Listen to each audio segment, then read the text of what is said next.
Imagine your brain is a high-powered microphone that never ever turns off. Every whisper, every hum from the fridge, every rustle of fabric is cranked up full volume. Imagine the glare from a screen is so bright you can't look away, or an unexpected pat on the back feels like a genuine shock. Sound intense? This isn't a hypothetical. For many people with autism and ADHD, it's just the reality of how their brains are wired. Today, we're breaking down what it's really like to live without that built in sensory filter. So, what does that actually mean, no filter?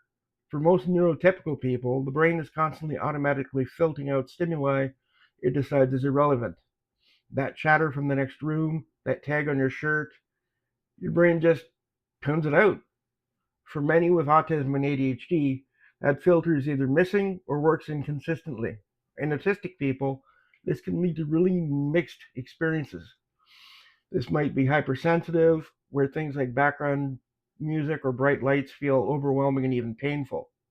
But they can also be hyposensitive or underresponsive, seeking out intense sensations because the world feels muted.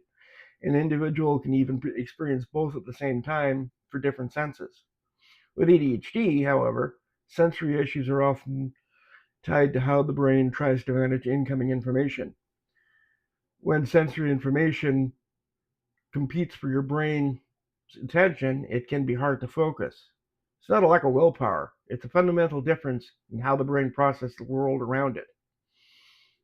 As you can imagine, this constant flood of information is exhausting and can lead to something called sensory overload.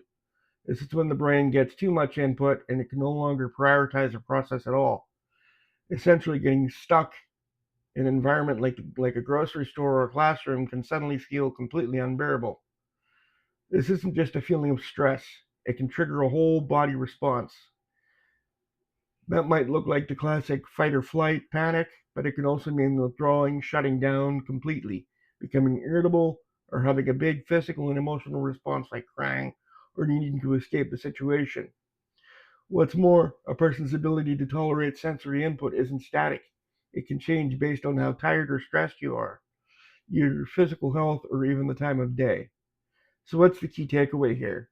Living without a reliable sensory filter is a neurological reality, not a behavioral choice or a personal failing. Understanding this is the first real step towards empathy and creating spaces that work for everyone.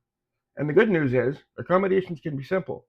Things like noise canceling headphones, dimmer lights, or just having a quiet space to retreat to can make a massive difference.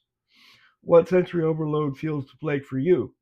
Sharing your experience in the comments can help so many others feel seen and understood. And if you learned something new today, don't forget to like and subscribe for more content celebrating neurodiversity.